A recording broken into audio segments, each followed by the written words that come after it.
We're delighted to have you all back with us for the Technology Plenary, Market Incentives for Technology Transformation. Please give a generous welcome to the NCSC's CTO, Ollie Whitehouse.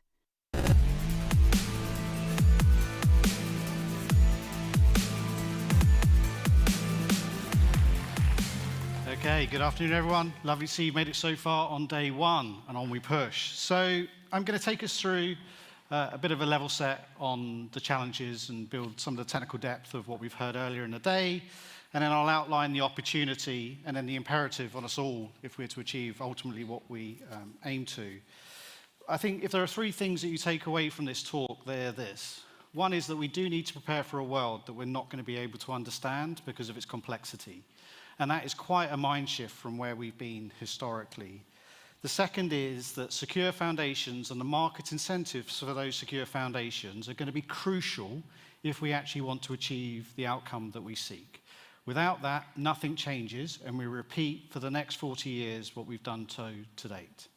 And the last is, in the age of autonomy and automation, with real cyber-physical implications, if we do not learn from the past, we cannot expect to build the secure future. So take those as read. So firstly, a few reflections, and then we'll get into the kind of the heart of it.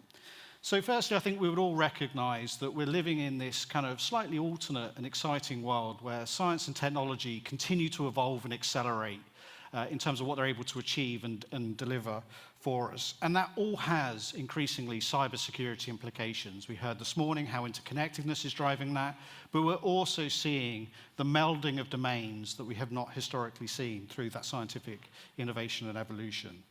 The next is that the technology supply base continues to diversify, and that presents a real scaling challenge. Historically, we could identify the 20, the 40 companies that were critical for supplying our critical systems. That is no longer the case. It's hundreds, it's thousands, it's tens of thousands, and that inherently creates some challenges.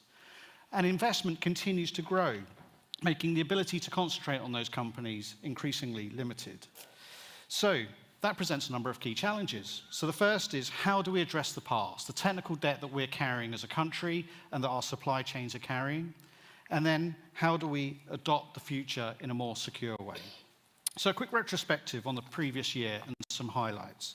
So the first is, a highlight or a lowlight, depending on your perspective, the edge network devices and security devices continue to have a plethora of arguably unforgivable vulnerabilities in them. And that is a real challenge. If even the products which are meant to help us and save us are shipping with unforgivable classes of vulnerabilities, how can we expect a different outcome? In response to this, we released guidance on how to quantify and measure if a vulnerability class is unforgivable in January. This built on the MITRE work that Steve Christie laid the foundations for, and we've tried to make it more of a science, so we can actually hold vendors to account for the quality of their products. The next is, we released in February guidance to security appliance vendors on how to make their devices allow us to be alerted when they are breached and perform forensic investigations. All of these are designed to help move us on. It is also clear that AI continues to pose a challenge. What it's evidencing is that certain vulnerability classes, because of the advent of AI, are becoming shallower. More people can find vulnerabilities at a greater scale than they have historically. Similarly, the production of exploits for those vulnerabilities is having a bar lowered in certain respects. It's important to say here that we don't expect an AI event. There's not going to be this kind of apocalyptic AI event when it comes to cybersecurity. But what we are expecting is this continuous trajectory of accelerating capability enabled through AI. So more of a boiling frogs type scenario, which some of you will have seen that I've written about previously. And that's very important. And if we need that to be evidenced more starkly, Google have successfully applied AI to find vulnerabilities in SQLite. They've shown the application in terms of their own vulnerability discovery. Similarly, companies like Expo that have been able to, Crossbow even, that have been able to chart in public bug bounty schemes because the number of vulnerabilities they're able to find in real web estates is of an alarm. The last reflection, or key reflection, is that we set the PQC stopwatch going. So we outlined very clearly the set of milestones to enable us to do the transition. But this is a really complex change program that will make Y2K, for those that were around, look easier by comparison. So when we talk about scale and complexity, I thought I'd put some numbers around this, just to kind of give a sense of actually what we're contending with. So in 2024, there were $337 billion invested in technology companies, of which 23 rounds had $1 billion invested in their own right.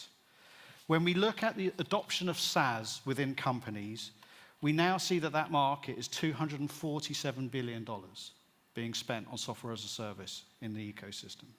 And that shows a 20% year-on-year growth.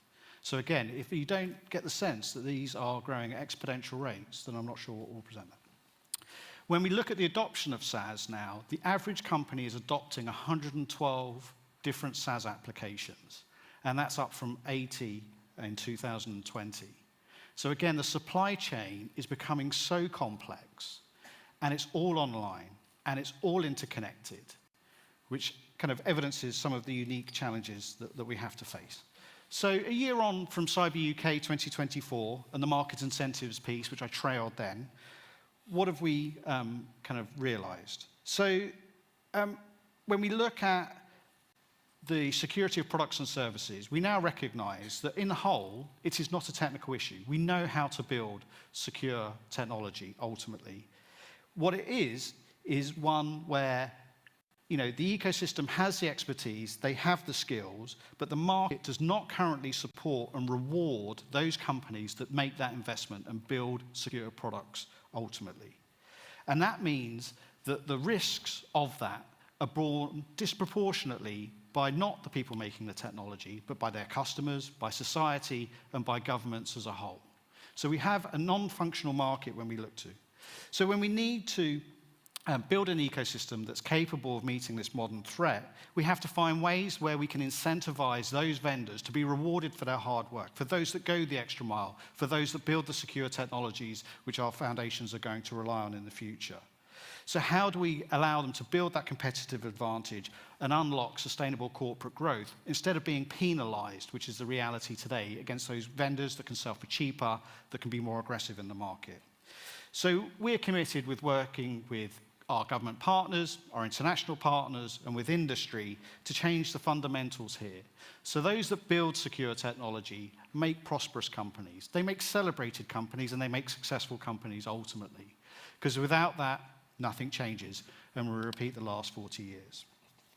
So when we look at some other examples of what we're doing in this space, and the criticality of how the secure foundations are an enabler here, there's a couple of good examples. So for over 60 years, we've been trying passwords, and I think we've got a strong enough evidence base now that probably passwords are not sufficient as a means of authentication. So what are we doing about it? Well, we've got some things to celebrate in the UK. So the NHS was one of the first national organisations to offer passkeys as an authentication mechanism. And they went from a few thousand authentications in their first month using passkeys to they've got over 1 million users now using passkeys authenticating each month, with no marketing, all organic, all self-adopted. And now we want to help as the NCSC with our national platform, with this conference and similar, to really put the rocket boosters under that and actually drive that.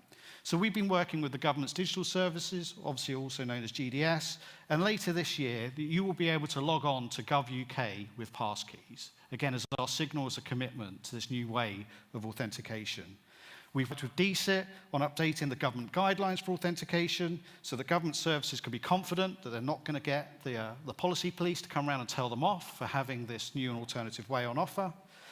And today, I'm very happy to announce that NCSC is running onto the pitch. So we're joining the FIDO Alliance to help actually shape the international standard that underpins passkeys in order to drive us in the future. So following CyberUK, we'll be working with wider government and increasingly encouraging you and the private sector that are here to adopt passkeys for your business to customer facing interfaces, as well as any others which are appropriate. So the next thing is on post-quantum cryptography.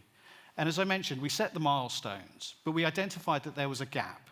So setting the milestones is great, but how do people have the confidence in terms of the skills and the capability that they need in order to be able to get the advice?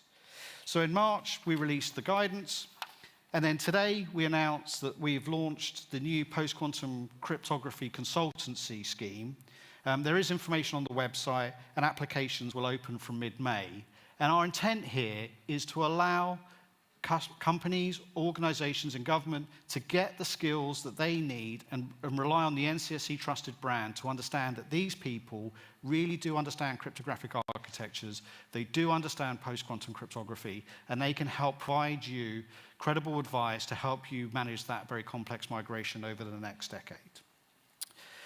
As I mentioned earlier, there are other security foundations that we're going to need. And again, in April, we released our first paper publicly on the advanced cryptography. So this is the next generation of cryptography for a unique set of problems, such as homomorphic encryption. So there's been some great advances in the underlying mathematics, which are providing us the opportunity to offer services and capabilities which have not been previously attainable. So imagine being able to search databases without actually having to reveal the contents of the search query. The cybersecurity benefits of this are evident. So this is a developing field. There are many kind of technical challenges which still need to be overcome, but we believe that there is value. And so us putting out the guidance was intended, again, to signal to the market that we see that there is value. There is also caveats and there are also considerations, but in doing so, we hope to stimulate, ultimately, the further understanding, adoption, and the market. But this is all wonderful. That shows a kind of sunny uplands and a path to it. But we also have some things that we need to deal with. And the one is, we must deal with our technical debt. And we must find ways to be able to do that. Because without it, again, we can't build the new on sand. Technical debt in all organizations is a drag. Financially, velocity-wise, security-wise, and others. We've all seen the pain that comes from that. It is not being effectively managed today, I would assert, in many organizations. And until we come up with a way that we can, we aren't going to achieve what we seek. Organizations must devise a way to measure it effectively. I've spoken to some of you that one proxy for that is depreciated assets on balance sheets. That is one signal of the level of technical debt that organizations are carrying. But there will be other ways of measurement. And so again, if anyone in this room has ideas, very happy to hear them and explore that. But we need to measure this in order for boards and senior executives to be able to understand the risks they are carrying in a language that they understand. And organizations must have strategies in order to manage that risk down. But if we do not, mark my words, the breaches will continue. And they will continue through that technical debt in part. Because again, the new cannot necessarily outweigh the past. So, before we kind of wrap up this session, how do we prepare for this more complex world? I think, as I've mentioned, the world that we're entering in is going to be one of autonomy. It is quite clear now that the humans, we're lovely creatures, but we're finite, especially in specialist domains. So as a result of which, we can expect greater autonomy, and we can also expect greater integration into the cyber-physical world. We are past this point of being able to understand, and those two things are in contradiction. We are introducing autonomy into things that have a cyber real-world implication, yet we aren't going to be able to fully understand them. How we approach risk in that model is going to require different approaches. There is a real risk that we operate as a community with the illusion of control.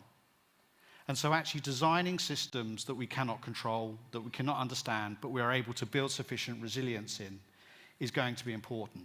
And that's going to require architectural thinking, as well as being able to cater for the unknowns. So a good example of how we've enabled that, so the privileged access workstations work that NCSC initially did for the telecom security regulation, but then latterly have had standardized through ETSI, is a good example. We know as an architectural principle, if you split the management plane and you use pause, it is very, very difficult for adversaries to get there. It is cost prohibitive. It requires insiders. It raises the bar materially. So this is an architectural principle that we can stand behind. But we must also ensure that observability is key. Black boxes have no longer a place in our institutions. We need to find a way to reconcile vendors, to open up, to allow us to understand, to shine lights into the dark corners in order to understand if those dark corners are being used to dwell by our adversaries, to breach as the initial access, or otherwise circumvent our security monitoring. which is what we're seeing today. So, in closing, we must be prepared for a world that we don't understand because it is more complex. Secure foundations and the market incentives are crucial to our long-term objectives. And until we fix the market, we should not expect a different outcome. And then finally, if we look at the future and prepare for a world of autonomy and more cyber-physical implications, we must learn from the past if we are to build a secure future. And with that, thank you very much. Enjoy the rest of the conference. Thank you.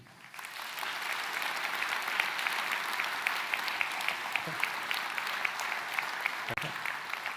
So I'm now going to shift gears seamlessly, almost, hopefully, swan-like, into a panel session. So I'd like to welcome the panel members to come on the stage, please, and we'll introduce and have a discussion around market incentives.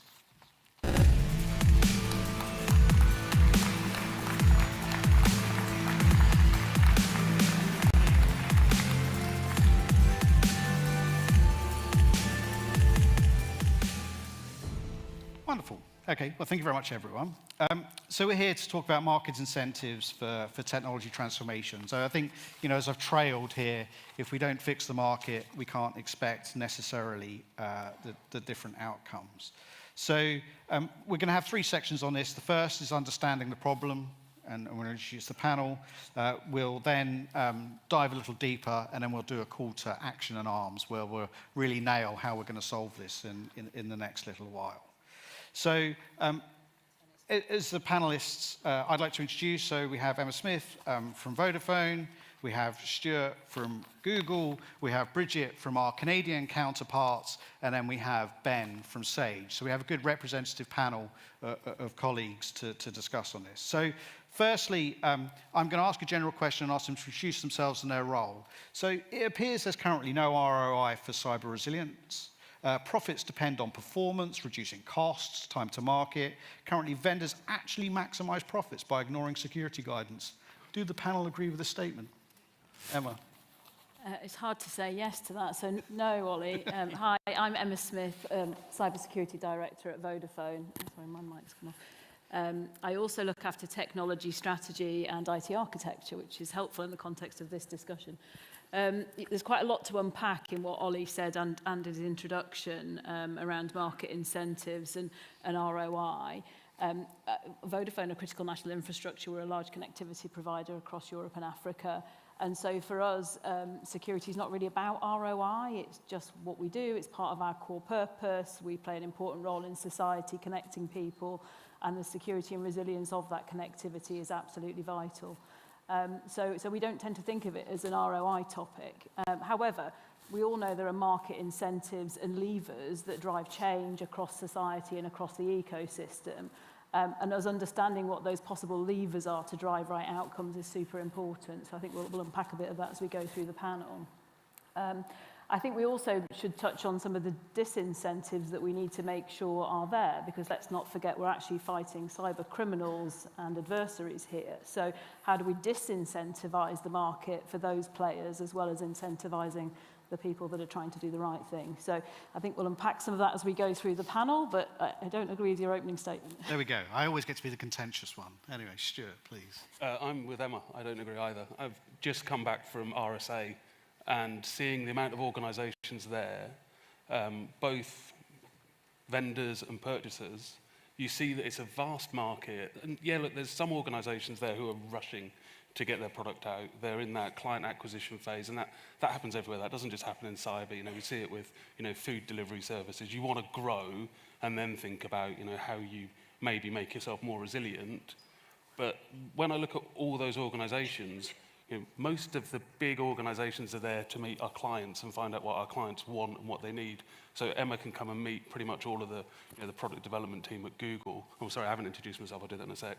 But Emma can meet all of the vendors in one go and talk to them. So I think there's a market. There's an absolute market there. So I think it's the market that drives it. So I'm Stuart McKenzie. I'm the managing director for Mandiant, which is part of Google. So I can either be the evil vendor on the panel, or I can be the person who understands consultancy and sees how organisations build security. And so I get a good view of the world in what I do. But I think it's absolutely the market that drives the incentive. I think if purchasers prioritise security, then that's what vendors will give them. if purchasers want to buy magic bullets or silver bullets or magic beans, that's what they're going to get. So if you're trying to buy really sort of like, if you're looking at the Gartner hype cycle, if you're really buying those technology triggers, you're going to be buying into things that are unknown, and you're not probably going to get the value you expect. I think it's more for organizations to think about how do you holistically build security and think about, layering of security, trying to remove some of the technical debt, because a lot of the layers of security seem to get added on because other things don't work. I think if you're adding something on, you should be taking 2 things away, maybe 3 things away. But I think it's for the vendors to understand that the clients hold all the power. As when we go and talk to a client and they're saying to us, we're considering X or Y technology, the purchaser of that technology knows what they're getting. They get to push a vendor to really improve a product. I think there's only some products where I think, maybe, they're a little bit smoke and mirrors, but I think that's rare, and then it quickly becomes known in the market that they don't work. So I don't agree. I think there's absolute market, and there is a return on investment for security and resilience. Thanks, Bridget. Good afternoon. I'm Bridget Walsh, Associate Head at the Canadian Centre for Cybersecurity within the Government of Canada. And I will add to the list of no, I don't agree. Cyber incidents are expensive. They cost organizations a lot of money. And to really calculate return on investment, you have to know that cost. And you also need to know and to understand what it takes to implement a secure system. So thinking about, yes, absolutely agree, if the purchaser demands security from their vendor, that's an important piece to incentivizing. But those basics and those understanding of what is the cost and what does it take to build a secure system, I think have a strong sort of government role. So it can be difficult for a private sector organization to share the full cost of a cyber incident. Those pieces of information can be quite sensitive. Governments certainly have the opportunity to put together statistics, to be transparent, and to share information. So within Canada, our statistics organization, Statistics Canada, for example, publishes information about the costs of cyber incidents. And that sort of information, I think, is important for organizations to be able to calculate the risk cost. And on the same side, governments have a role to play in terms of defining clear expectations for security. So advice, guidance, and standards that are very clear and provide an understanding of how to develop a secure system can provide the information that's required on the cost side. So I think 2 important pieces of information, because while that return on investment is there in security, it sometimes can be difficult to know and to understand what that return is. Thank you. Ben. I feel like it's my role to be the contrarian. Then I wasn't gonna agree, but I don't disagree. How about that? I think it's important, particularly for this audience, to acknowledge that there are some bad apples out there in industry, and they can tar everybody else and create a degree of skepticism, I think, about the sorts of claims that vendors make, and obviously the failings that sometimes, if don't already border on negligence. I work for Sage, which is a very large software company in the UK and globally, and we have millions of customers that are small and mid-sized businesses. And I'm accountable for the security of all the products that we sell, as well as the organization itself. And I've made the business cases on the 7 years I've been at Sage to increase investment in security and, in the profile and prominence of security in the business. And as part of that process, I've commissioned a lot of research with our customers and small and mid-sized businesses, trying to find a useful piece of evidence that security is top of mind for them, and that they're willing to pay more for great security, and we should then have more investment in Sage, and we should be doing different things and even better things than we're already doing. Unfortunately, without exception, all of the research that I've commissioned has shown that most of our customers just see good security as table stakes. Because we're a big global company, they expect us to just have it covered. And so really the role of the security team in Sage is meeting that expectation, that baseline expectation. And as we all know, that isn't always straightforward. So in answer to your question, I think that it's a spectrum.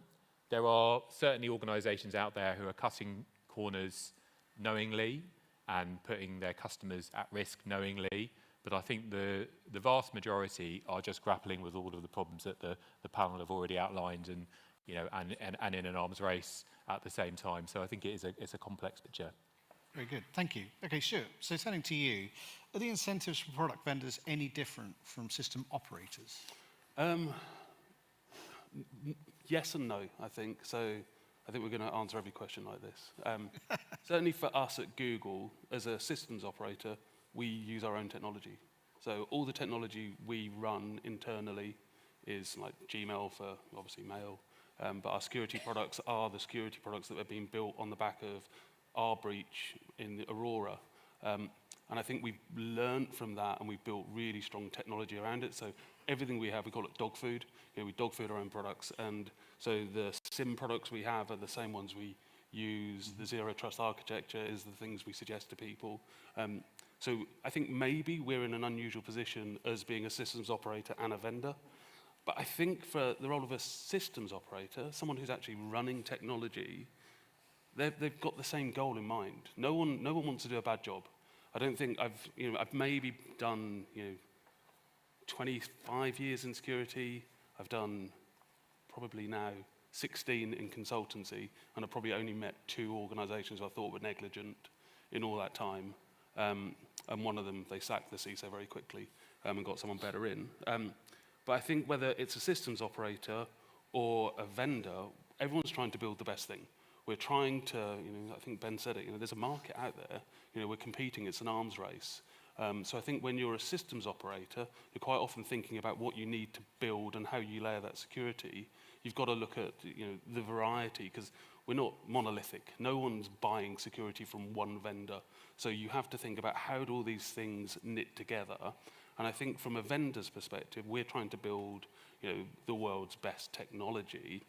But when you try and think about it as a systems operator, trying to knit all those things into a very unusual environment, because everyone's environment's different, different sizes, different technologies, different things, different geographical landscape. Trying to do that as a systems operator is really hard. So I think everyone's trying to do the best they can, but I think it's such a challenging environment to try and build good security everywhere. It's really, really challenging. Emma? I was looking at you like I wanted to say something, wasn't I, Ollie?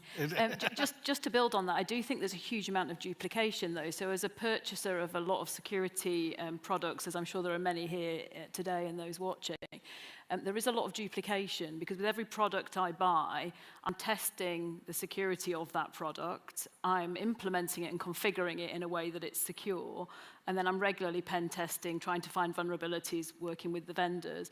And actually, I think as an industry, we need to find a way of doing that once and making it fit for purpose, so that when you buy a product or service, the security is by default and by design and doesn't require complex configuration or security experts to implement it. We work with a huge amount of small to medium-sized enterprise in Vodafone, and we do a lot of studies to understand their needs. We did a study of about 7,000 over the last couple of years. Half of them do not have any security teams at all. So about 50% don't have any security experts. So if they buy a product and it needs configuring, they don't have the teams to do that.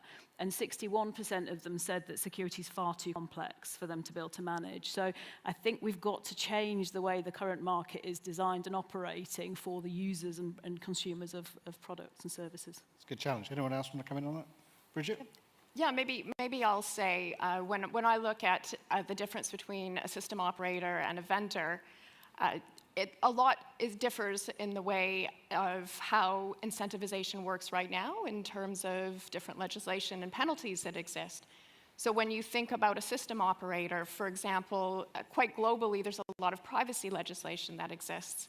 And those that are operating a system may need to make sure that they're adhering to that privacy legislation. So sometimes the brunt of that sits with the end system operator to ensure that they've implemented a system that is secure and they're protecting information and that they are not liable for any loss. But at the same time, that whole supply chain needs to be secure. And so I think that's where it's really important to have clear expectations, standards, guidance for those who are implementing those systems, so that they can in turn make strong purchasing decisions that influence the security throughout the whole supply chain. So while the operator holds a lot of that piece, we really need to understand it's a complete ecosystem that goes right down to the very basics of the security that go into building the system. Thank you. So Ben, turning to you, you've mentioned that Sage is one of the kind of the technical unicorns of the UK in the FTSE 100. So can you give us a kind of a perspective really on, as a technology vendor in the UK, which is a shining light, how are security decisions made in practice inside Sage? I mean, I think I would, I'd start by taking a step back and thinking about, we have, Sage and most organizations have only been making security decisions, for a decade, couple of decades, meaningful decisions. Maybe they picked up pace in the sort of the cloud era, and then obviously we've been through, some quite severe security and threats and issues that many organizations have dealt with. So my point is that making security decisions is a fairly new phenomenon for most organizations relative to other functional areas. At Sage, we know that modern accounting was invented in the 1490s.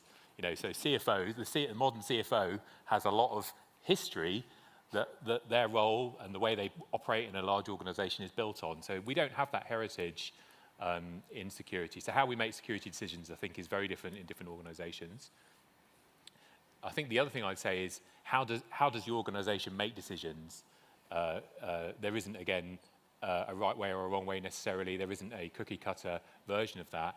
I have this really boring response to my team when they ask if we can do something or how we get something done. And I say, how do we get a properly constituted decision for this?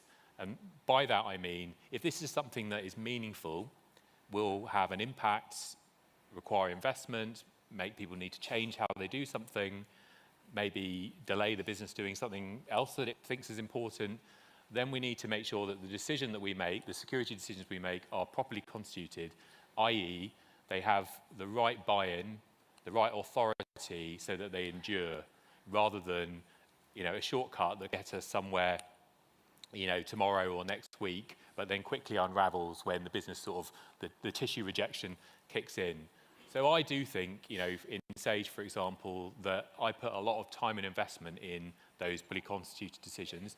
That means working closely with our board of directors, and then equally but differently with the management structures, to make sure that we've made the case such that it's not just about getting investment in year, but it's about something that we can keep turning the handle on year on year on year. And I think that is fundamentally really difficult and tiring to do. There isn't really a shortcut to it. And I think if you go to any other business function, your HR team, your people, your product teams, your technology teams, so on, they will also be grappling with how they make those sorts of decisions and get the buy-in they need in large matrix organizations, especially. So I do think we make security decisions in Sage thoughtfully, and we're willing to put the hard work in to get the result we want. And my learning over the years, and I've done this in a few places, is that trying to circumvent all of that ultimately doesn't get you where you need to go, because you really are putting in place the foundations through these decisions that you need to last and you can build on and build on, rather than, as I said, unravel. So I do think proper security decisions, and then just going back to as a vendor and putting our customers first, and I think it's for our product security, it's really being able to put that lens across the decisions we make. What will this mean for our customers? And again, for security professionals like me, that's quite a hard thing to do because it's not the world that we're used to. So having to learn that, really speak that language with the business, I think has been essential. Thank you. So we're going to dig a bit deeper now. So Bridget, turning to you, certification, I think we would all recognise, risks driving a compliance culture rather than one of innovation. Attackers are not static, they continue to evolve. How, in your view, as a Canadian kind of equivalence of us, do you think that we can create a culture of continuous improvement? And to what extent should governments set direction to industry? So certification and standardization aren't new principles within cybersecurity at all. We have a long history within the cybersecurity community of using certification and very strong certification and test practices, for example, in the high assurance space, in the cryptographic space, and others. And when I think about certification, maybe divide things into two pieces. So this morning at the panel, there was a great discussion on the basics of cybersecurity. And there are some things that are very important to do. We know that a lot of cyber incidents stem from instances where some of those basics haven't been implemented. So there's a role in certification for double-checking that those basics are there, that they have been implemented and they've been well implemented. And within the community, there's a lot of experience on how to do that. But it is true that that kind of certification, while it can be clear-cut, needs to be implemented in a way that's not static. The technology that we use isn't static, the threat actors aren't static, they adapt. We don't want to have certification systems and prescriptive standards that make it easier for the attacker. So very important to make sure that those are adjustable. So if I think to Ollie's introductory comments and the fact that, for example, the world really needs to be moving away from things like passwords to new technologies like passkeys, we need to ensure that when we develop certification schemes, that it's just not that tick box of the things that we know. There are evolving tick boxes we need to use, but principle-based certification is something that enables us to look at systems, to understand the outcomes of the security that we're looking for, how we want things to be implemented, how software development needs to work, what testing mechanisms can we put in place, how can we use the evolving tools that we see right now that, for example, the attackers might be using, like artificial intelligence, to inform what we do for certification. So a really big space there to make sure that we're improving.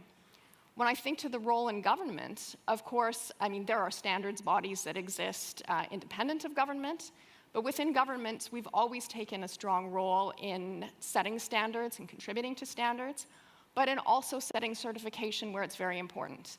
In Canada, we're in the process, for example, of launching a certification scheme, a principles-based certification scheme for our defense industrial base.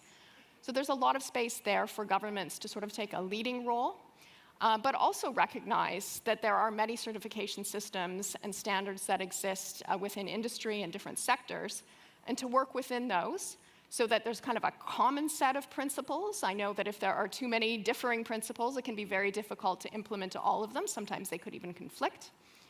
But at the same time, to make sure that we're setting a very even, covering those basics, but also filling that gap so that what we do evaluate does close those innovations that a threat actor may use to get through the defenses. Thank you.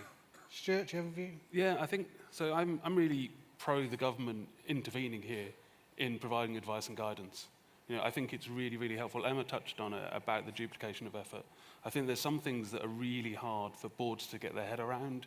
There's obvious advice that we can give to boards, and when it comes from a very strong voice like the NCSC, that's well regarded, and it means that we can use that as evidence when we're trying to make decisions. I'm completely with Emma, trying to avoid that duplication, trying to avoid people saying, should it be passkeys or should it be something else? If we've got strong advice and guidance on that, that's really, really useful, and it helps CISOs build their evidence, because often boards aren't really well versed in making their choices. I think absolutely the certification's got to be really, really agile and movable, because the technology space moves so quickly. You spoke about continuous improvement. I think the way most of us continue to improve in security is because the attackers get better and better and better, and they change all the time. So we released M-Trends a couple of weeks ago, and for the second year for EMEA and for the fifth year, exploits were the #1 way that, that's the initial attack vector. It used to be emails, it used to be phishing with macro-laden documents and, just really woeful security. And I think everyone in security's got better. We've got much better at being able to detect things now. We've got technologies like Mark of the Web, which means that these things aren't going to run. But every time we get better, then the attackers are going to change. We see stolen credentials as the #2 attack vector. That means that people aren't using FIDO2. We've not got multi-factor authentication. If someone's able to steal credentials and get in, it's pretty poor. The thing we are seeing, though, is that exploitation. Most of the attackers are exploiting edge devices. We see continuously VPNs exploited. I think Emma's one of the few people I know who checks firmware on a regular basis everywhere. You know, not enough organizations do that to understand where their vulnerabilities are, what their level of patching is, what their exposure is. And I think that's where, you know, we should be focusing in on. And again, you know, advice from government telling people about where exploitation is coming from, what they should be doing, gives that much more powerful voice in the boardroom of saying, look, the government are telling us we should be looking at this technology, this is no longer acceptable. And I think that's where I'm really pro. I'm not pro-government in a interventionist kind of method where we're penalising, because I think it's really difficult sometimes to understand what was the cause of a breach. You know, how far down the supply chain? Is it the role of, you know, Emma's job to be in charge of the whole supply chain, and if there's a breach in the supply chain? It is, because I've seen how much shouting she'll get if there's a problem. But that's not possible for every organisation. Not every organisation's got the same security maturity. There's a lot of small organisations who don't understand their supply chain at all. They don't understand what a software bill of materials is. You know, they just don't understand security. So that's where, you know, we need government to give that clear advice and guidance, not just to big enterprises, but to small organisations about what's good enough to protect them. Because I don't think that exists beyond Cyber Essentials. You know, and it's great, but we sometimes need more than that to help push it. So maybe certification in that kind of space as well. Bridget, do you want to come back in? Yeah, and maybe if I can say, it's a fair point to say that advice and guidance is really critical. Yep. I mean, it's that advice and guidance that goes into standards development and sort of sets a certification process. And I think, you know, reflecting on some of the reasons why it's important to have a government role there, it can be difficult for an organization to share the root cause of a cyber incident. But at the same time, very often, that's shared with government, either through a reporting requirement or through cooperation and relationship. But government can tend to take that information, put it together, and put together a strong understanding of where those root causes are. Make sure that advice and guidance and those standards are set to match. And absolutely agree, small entities may just not have the capacity to be able to do that. And that's where being, at some times, quite prescriptive for those who may not have the ability to innovate on their own just because of scale, that information is there, so it makes it easy out of the box. Very fair. Bridget mentioned the defence industrial base in the US, and I think they're a really good role model in terms of how they've collaborated both with government and within the sector of industry providers. They publish online the standards that they apply to themselves for accreditation and the standards they apply to their suppliers, and they've essentially funneled down the key controls into about 10 areas that they expect all suppliers of the defence industrial base to meet. And what that does, it means if you're a supplier to the DIB, you know exactly which security controls matter to the whole of the defence industrial base. When I compare it with the telecommunications sector, we haven't aligned on the supplier security controls that we expect. We did a mapping actually across 4 of the big European telcos.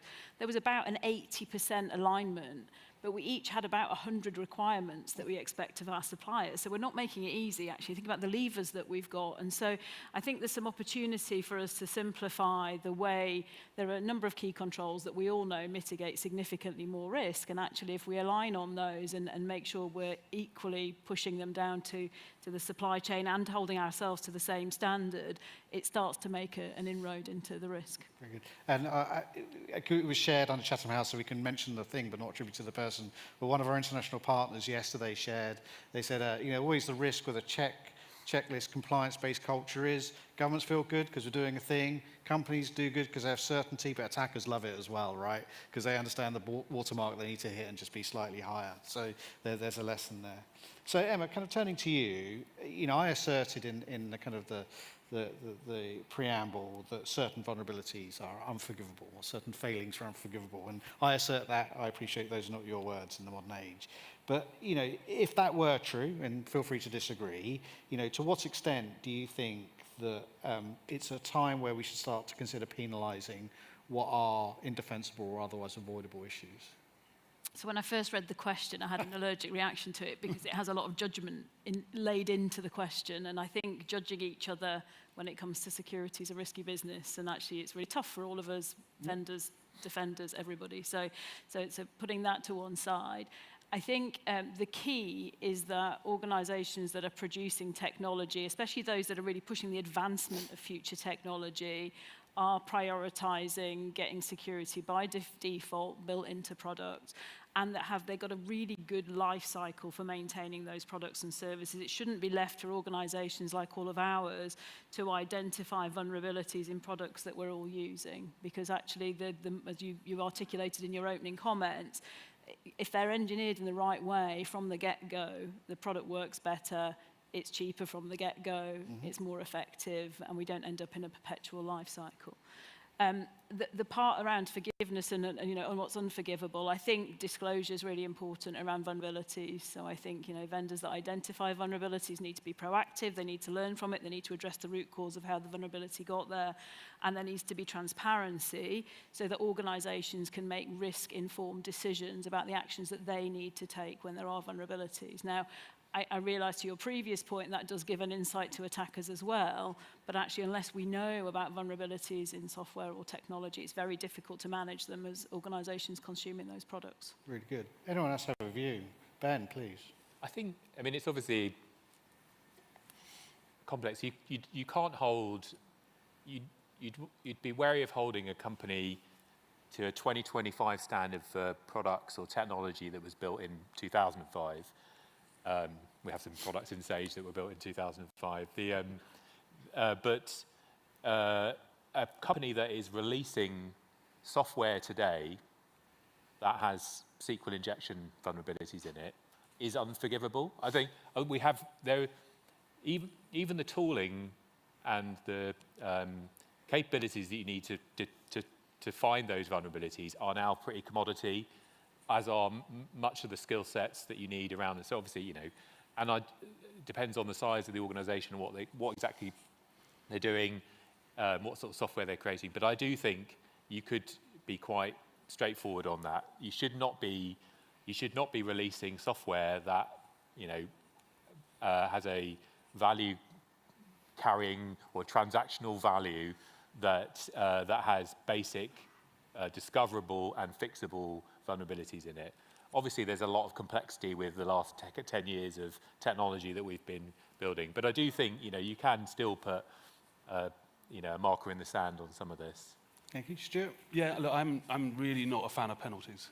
I mean, I think if you're getting things really badly wrong, the market will penalise you because people will stop buying your products. I think if we get into a point where we're penalising organisations or vendors, we're just going to start doing security by lawyers. And we're just going to see who's got the most lawyers. And it's going to become a game that's sort of like defined by lawyers. I've not got a problem with lawyers because there's probably lawyers here who we work with. You're fantastic partners to us, thank you. But we don't want security to be defined by lawyers. We want it to be defined by security professionals who understand what's right. And I think there's the market disincentive to getting things wrong constantly means that no one buys your product.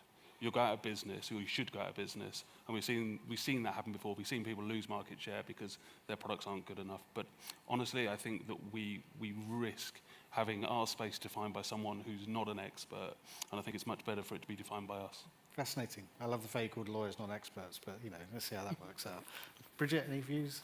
Yeah, I think that, to set the conditions before even thinking about penalties and what's unforgivable, you have to understand maybe not what's unforgivable, but what are the basics? Yeah. You need a really very clear understanding of what the expectations are, what is the advice and guidance, what belongs in a standard. I mean, to turn it to back to certification, for example, if those issues are so important, when is it appropriate to turn it to a certification process? Are there certification processes in that sector, in that industry?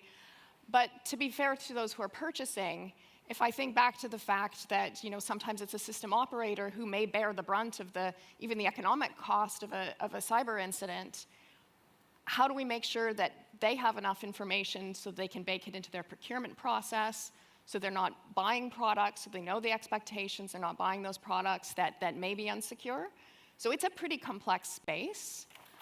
There certainly is an incentivization to not do it wrong if you get a bad reputation. But there are times when it's a little more subtle. So I'll say it's a pretty complex issue, but to me, the most important first step is making sure that we identify exactly what are those pieces that are so basic And if we communicate about those, it is more difficult for people to get those wrong. Fascinating. And the genesis of the question was where the cost is borne today for security incidents is often not those making the money. And so actually how do we create equilibrium there? So Ben, kind of turning to you, Emma kind of highlighted this need for greater transparency potentially. So in your view, what measures could improve transparency, both for systems operators and then for product vendors, please? I mean, one of the challenges we have, at Sage certainly, is having a consistent way of explaining how we are managing security risk on behalf of our customers and of their data. And I think that is, helped by certifications, because that's a shorthand or a proxy for, you do some good stuff, or at least you care enough. But I think we really struggle. Transparency, I think, requires understanding. I mean, we're also, facing challenges with our AI products at the moment, trying to explain to our customers why they should have confidence in them when there isn't a sort of a common or agreed lexicon for, AI assurance and the attributes of responsible AI systems. And we certainly haven't fixed that in all the years we've been doing security. So I do think there's an important role for governments and the authorities to help set that common language, so that that different companies and different organizations can be transparent on sort of level terms in a consistent way. And obviously that makes life immeasurably easier for customers, because they can look at one product and another product and they can understand the differences in them. And we are, at Sage, we're big fans of the secure by design movement, if you want to call it, that originated in the US with CISA, and I know NCSC were big proponents of as well. And it's a shame that it's like it's in some flux at the moment. But for me, that's a great direction, because real clarity and specificity on the controls and standards that are expected, a really strong kind of policy narrative that the burden of security should be borne by vendors like Sage on behalf of organizations that may not have the capabilities and skills and resources to manage those risks. So really, really bought into that message. And then a pledge that you could sign. I'm sure eventually we would have ways that we could validate or evidence that we were meeting the control standards that underpinned secure by design. So for me, in the software world that we all live in, that is a really great example of, I think, a pragmatic and flexible sort of between sort of, hard regulation, advice and guidance, and, the myriad of standards that we have. And just one last thing I would say, just harking back to the conversation we had before about, regulation versus standards and advice and guidance. Is there a topic that there has been more written about in advice and guidance over the last 10 years than 2FA or MFA? I'm not sure there has. And yet, if we could go back to 2015 and know how much data, money, angst, upset had been caused through weak credentials, would we have regulated around MFA? We may well have done. And I do think we need, while I'm not, I think regulation has to be smart, and and obviously, vendors need to be able to implement sensibly and pragmatically. But I do think we need to make sure that the stick kind of lurks in the background, so that if we don't get some of these things like secure by design right, and we don't get the buy from industry, that there are alternatives that maybe are less appealing to vendors. And so so there's a kind of carrot and stick sort of approach in place. But secure by design would certainly be, I think, for me, a really fantastic example of getting this right. Any other brief comments on this one before we move on? Only from sort of like the view of sort of like conducting incident response for lots of organisations, it's very hard to be transparent for those organisations in the moment. I think there's possibly transparency at some future date where you feel confident about sharing information, but trying to share information during a breach is really hard, and it's really complex, and it depends on the news cycle of the day, whether you're going to be pilloried in the news or whether you're going to be saying you're doing a good job. And I think it's a really difficult decision for an organisation to make about when to go public about your incident. We've seen all the retailers hit by a scattered spider, and they've all had kind of different approaches to how do they tell people about it. I mean, it's hard when you haven't got products on the shelves to try and hide these things, but you're trying to deal with an incident and keep confidence in your ability. So I think transparency is really good, but I just don't think it has to be immediate. I think sometimes you want to share this information when you know more, because sometimes sharing information in a really fast-evolving picture can mean that you say something that's later proved to be wrong, and there's nothing worse than in an incident saying something that's wrong, because you lose the trust of everyone. So I completely think transparency is important. I think it's important from vendors as well to make sure they're testing their products and they're ensuring that, you know, responsibly disclosed vulnerabilities are dealt with quickly. But I just think transparency is probably too blunt. You know, we probably have to think about a spectrum of when we should be disclosing things. So we want to be disclosing vulnerabilities when they're patched. We want to be talking about incidents when we've got a handle on them. Yep. You know, rather than just rushing out with messaging. And we have to acknowledge there are toxic behaviours, right? There are competitors that will leverage someone else's transparency on security issues against them in a competitive sales cycle, right? Yeah, we saw it with SolarWinds. People, you know, when we got hit by SolarWinds a few years ago, people came out and said we were doing a terrible job, and then they said we were doing a fantastic job, you know, because of the way we investigated it and the way we got transparency about it and sharing with people, and we were the only people who identified it at the time. People will use it as a competitive advantage, but what happens is those people are quickly found out in the market. You know, you don't really see, and I've met a lot of salespeople, not a lot of salespeople are going to try and use that because they know that you burn your relationships with the clients, because clients know more than a lot of the salespeople, and they'll tell them whether someone's doing a good job or a bad job. So there's action number one. Anyone that buys something, if a salesperson in front of you starts to denigrate their competitors because they're throwing shade on their security vulnerabilities, stop them, ask them to leave. They'll soon stop it. So there we go. Clear action. Wonderful. So Emma, turning to you. Can insurance sector help us address this, do you think? Insurance. Yeah, I think insurance plays an important role. So insurers have great visibility into root cause of attacks because, like Stuart was just saying, they're involved in insurance claims from attacks, and so they have really good visibility. So for those of you that are filling in insurance questionnaires and working with your insurers or brokers each year, you'll notice that the questions pivot a little bit each year. MFA pretty much has featured for the last 10 years, but some years there'll be more on privileged access, other years there might be more on your edge, etc. And that's driven by their understanding of, I think, some of the threats that are out there and what organisations are being hit with and where attackers are being successful. So I think they've got quite an interesting purview of what's driving successful attacks. Obviously, the debate around paying ransoms or not paying ransoms is probably not the main focus of today's debate, but paying ransoms will propagate further attacks, whilst cyber criminals have got the market incentives to make their attacks pay, then we will continue to see attacks. I think to my point at the very beginning, we've got to think about what are the disruptive incentives and effects we can have on attackers, as well as the way to make it easier for defenders and for organisations like all of ours. And I think insurers drive a baseline based on the questions that they ask of us all and the assurance that they put in place around our organisations. So by default, they're driving a baseline of security for organisations that think cyber insurance is important, which I think is probably most organisations these days. And just expanding on what Emma said there about paying and not paying ransoms, I think that's a really strong role for government. We've seen that ransomware as a service actors have less affiliates when they get put on an OFAC sanction list. So sanctioning ransomware groups has a real impact to the whole ecosystem. So governments that can sanction organisations quickly can really have an impact on those groups. It's very hard and it's very slow at the moment to get someone on an OFAC sanction list, but we've seen it have demonstrable effects of stopping operators. They have to retool, they have to find new affiliates. The affiliates move. I mean, there's so many bloody ransomware operators, it's quite easy for them to move. But it does have an impact, and the more we can do that, and I think that's a real key role for government, which I don't think we've really adopted yet, to try and have punitive measures. Adversarial market incentives. Maybe next year's plenary we'll get there. Bridget, please. Yeah, absolutely. I certainly would point out, of course, that anyone paying ransom is dealing with a criminal organization, Yep.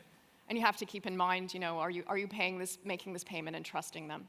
But heading back toward insurance, thinking about the fact that previous comments about the fact that accounting has been around for many, many years and it's mature, insurance has been calculating risk for many, many years and are quite mature. Calculating the risk and going back to the thought of return on investment, of putting the money that you need to into making a system secure, requires that understanding of risk. And so while insurance may go well beyond providing protection by paying ransomware and many other recovery items, they also spend a lot of time within the industry calculating that cost and the risk.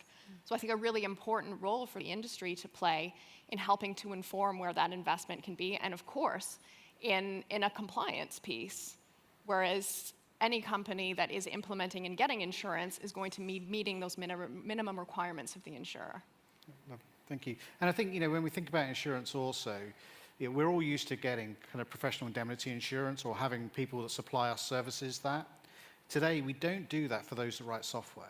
And there's a real question here, is that a mark of goodness? If someone is willing to take insurance, will the insurers kind of ferret out the bad apples, as it were, in the supply base, so that there's potential opportunity? So moving us on. So security features, Bridget, which should be standard, are sometimes paid extras. And I've used before that, we don't pay more for seatbelts in cars or airbags now. They're pretty standard. And so it's quite a pointed question, which you can disagree with, obviously, is, why should robust authentication cost extra? Yeah, so the seatbelt is a really nice example because everybody understands the importance of a seatbelt. We need to have it. In cybersecurity, it can be a bit of a moving target. The password of yesterday is the passkey of today. But I think there's certainly a role for government in understanding and defining what are those basic security requirements that are important. That could be regulated. But also, the more we talk about the importance of those basics of security, the more it comes out in advice and guidance, the more it gets into certification schemes, into insurance minimums, the more the expectation is set. So I think there's two ways to approach the problem. And one of the ways that is the easiest to move forward very rapidly is to make sure that we are communicating about those basics and why they're important. Thank you. Go on, Emma, and we'll get to Ben and Stuart. I quite like the car and health and safety analogy because I think health and safety has been on the go a lot longer than cybersecurity, and there's a lot we can learn around the behavioural aspects that make change as well. So let's take the example of the seatbelt in a car. The driver has to put the seatbelt on, or the passenger has to put the seatbelt on, otherwise it's completely ineffective. Although we did learn there are devices you can just buy to plug in. There to are, stop it screaming and some of them you. do it for you now. Yeah. But I also think you don't expect the driver or passenger of a car to know how to fit and install the seatbelt or exactly what the specification of the seatbelt should be. So I think that takes us all the way back full circle to kind of security by default and design. But if I take the UK, thinking back to before it was normal to wear seatbelts all of the time, it actually took some government interventions to change culture, behaviour, perception, and to create a ripple effect in society that said it's not okay to not wear a seatbelt or not have your child in a car seat anymore, because the fatalities and the injuries were so serious and causing such an effect on the society. So I think we don't want to get to that point, but there are some cultural interventions that need to happen as well around behaviours, norms, yes, what's acceptable, what's not. And I learned this when the birth of my son, the fact they had to say, you can't take your child home in a basket anymore. You actually have to turn up a car seat before you're allowed to leave the hospital and show proof you've got a car seat, right? We don't do the same for cyber. Ben? Yeah, sorry, apologies if I'm going to labour the analogy further. So I don't agree. You do pay for your car seat. It's just hidden in the cost of the car. The car manufacturer is not allowed to sell you a car without a car seat. So I prefer it that way around. Yep. I think if we're going to use that and continue using that for the rest of the conference, but I do think it's an important analogy, but I don't think it works that way around.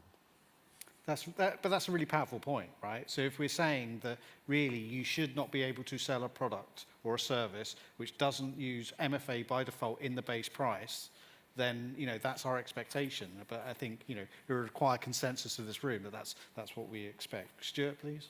Yeah, I'm not sure. I certainly don't agree with the car analogy because Go on. I think it's Take it down. It's ridiculous. It doesn't make any sense. I mean, Thank you. There we go. This is a good panel. There's some disagreement. I'm not building a car. I'm not buying monolithic security. I'm buying from a range of different people, and I'm actually having to put it all together. I'm not even sure whether I want to have to buy someone's MFA if I've got something that I've already preferred.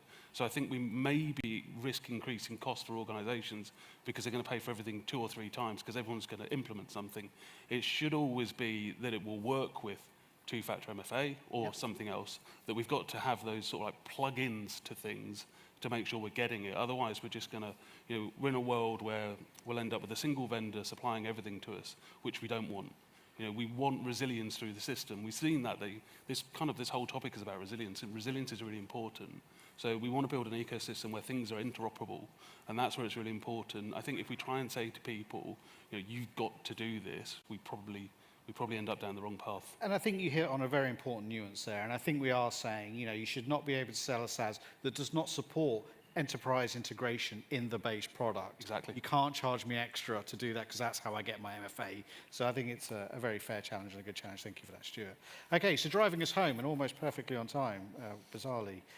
Now the call to arms. So I'm going to go down the line and ask you each, so we're not merely admiring the problem, what are the 1 or 2 concrete recommendations that you would make? Emma, can I start with you, please? I would say think about how we do supply chain security. Each of us have got a method of looking at our supply chain and how we try to assure that ecosystem and lift the base. And I think by simplifying and perhaps standardizing the way we do supply chain security will have a bigger impact than sort of the very divergent way we do it at the moment. And that's a practical thing that each organization can do that's actually pretty low cost to simplify how we do supply chain security. And then I think it's about, I'm going to sort of keep going on the supplier point because I'm sat next to one of my suppliers, and he just said he didn't agree with our car analogy. So I think it's also then about holding those suppliers to account, to your point from the very beginning. And you're on a list, Stuart. You realise this. And making sure that you do have a partnership with those key suppliers, that they are meeting the standards that you need them to, that the transparency is there, and that they're responsive when you're finding things in their products and services. So I think my call to action that we can each take some ownership of is the ecosystem of suppliers that we work with. Thank you. Stuart, in 54 seconds. Yeah, so I think probably the key is when you're buying security, or you're thinking about buying security, really tell the business what you're trying to buy.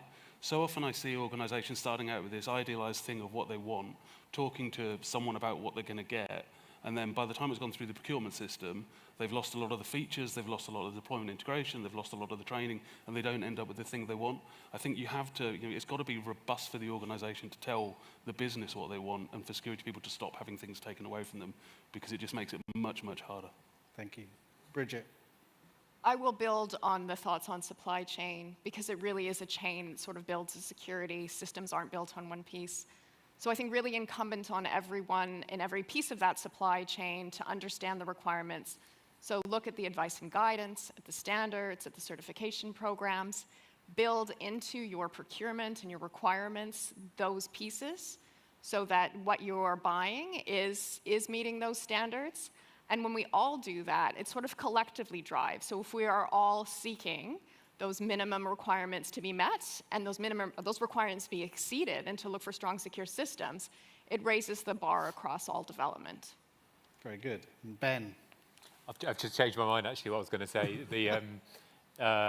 I would really like it if the NCSC and partner organizations came up with a way to standardize what transparency looks like from vendors, so that it doesn't mean that they have to say what controls need to, what level of security vendor needs to achieve, but just a common way of communicating what you do and don't do. Checks in the post, Ben, because when we describe the market incentives work at NCSC, we say it begins with transparency. So we take your challenge, and so you can now judge us on how quickly we define with international partners what minimum transparency. And some of you would have heard me say that, we know more that's in our sausages than in our software, and that's probably not right for 2025. So the food labelling standards are coming to software soon. You've heard it here first. Well, anyway, please join me in thanking the panel and a wonderful contribution that they've made. You can feel free to...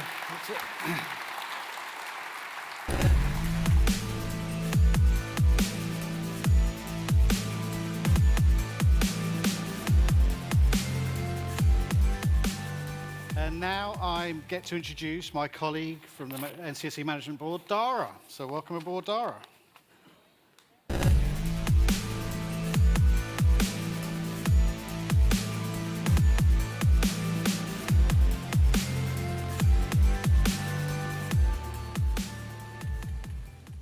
Right. Good afternoon. I suppose I better start by explaining this. All right, let me, Stu, you can take that for a moment. Thank you. Right, well, I figured that since Richard started the day by talking about tennis, I'd bookend it with tennis-themed closing remarks. Richard certainly set the vibe for the day, equating cybersecurity with tennis as a contest. He urged organizations to focus on what they can control in cyber defense to transform digital resilience, while being prepared for what they cannot control. Now, this kick-started discussions and debates about the urgency of digital resilience amid escalating geopolitical tensions. Now, between the technical masterclasses and stream sessions and workshops, we explored how to prepare for and recover from major cyber incidents. The message was clear. Readiness is critical, and resilience requires collaboration, preparation, and action across all sectors. Cyber Essentials is at the heart of this and is reaffirmed as a key tool to bolster baseline defenses. We also heard about the need for market incentives to drive investment in foundational technologies, especially within critical national infrastructure. Meanwhile, the technical masterclasses continue to deliver a level of wizardry that astounds me, and this year was no different. Among other things, the discussions revealed evolving attacker tactics, data exfiltration methods, and growing supply chain risks. Not to be outdone, we heard from the various startups who showcased their innovations in the cyber den. Now, our very own Carolyn Ainsworth, the NCSE's chief engineer, is part of the judging panel, and the winner will be revealed tomorrow. Finally, it's been a real pleasure to welcome 120 young people to CyberUK as part of the CyberFirst programme.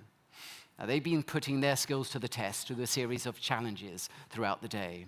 And last night, we celebrated the outstanding achievements of our CyberFirst bursary students, a true testament to the talent and potential within the next generation of cyber professionals. And on that note, I'd like to thank all the companies who continue to support CyberFirst scheme. Your commitment is helping shape the future of the UK's cyber resilience. Now, clearly, too much has happened today for me to go through all of it. That includes this rig out, which obviously I spent ages putting together. But if you missed any of the discussions, you can catch up at the CyberUK YouTube channel. And do look at the programme for tomorrow so you don't miss out on anything. And on that note, I think I've been up here long enough in this ridiculous rig out. So I'm going to thank you all for engaging with each other and for sharing your insights. Please continue to do so tomorrow, and we look forward to seeing you all then. And on that note, I'll hand you over to Scott Manson, the Director for Cybersecurity at Cisco, who are our networking sponsor. Thank you very much. And here's Scott.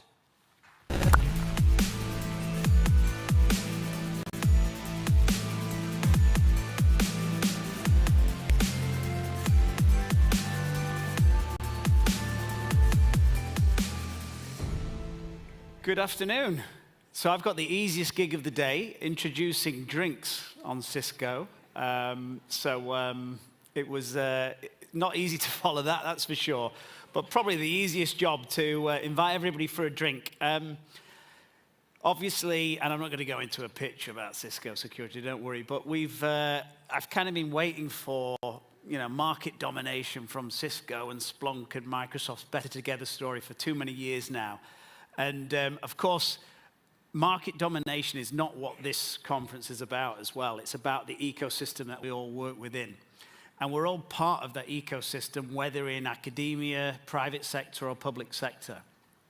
And I think that we often lose sight of that, and we do get a little bit competitive.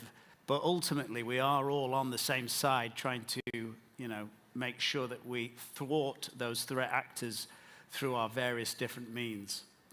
And it's these kind of events, but also things like the Minister, Pat McFadden, earlier was talking about the Laboratory for AI Security Research, Cisco being one of the founding partners of that consortium.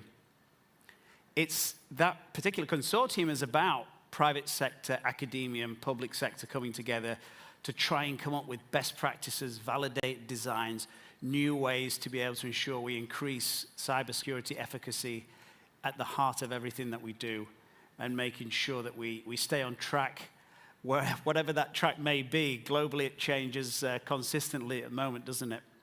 But really important to invite you for a drink on Cisco, raise your glasses to everybody that's part of this ecosystem. It's quite a crazy industry that we're in, but it's really meaningful, and what we do day to day really impacts the trajectory of the way that global events are going as well. So not to blow too much smoke or steam behind our backs, but I think what we're doing, and certainly what we're doing at Cyber UK in this conference, means a lot for where we're going. So please do enjoy a drink on Cisco, just one, no more. The budget won't stretch much further than that, but I really appreciate the chance to welcome you in the hall for a drink, and we'll see you all tomorrow on day 2. Before we close, we thank our networking sponsors, Cisco. Please welcome Director of Cybersecurity and Digital Resilience, Cisco, Scott Manson.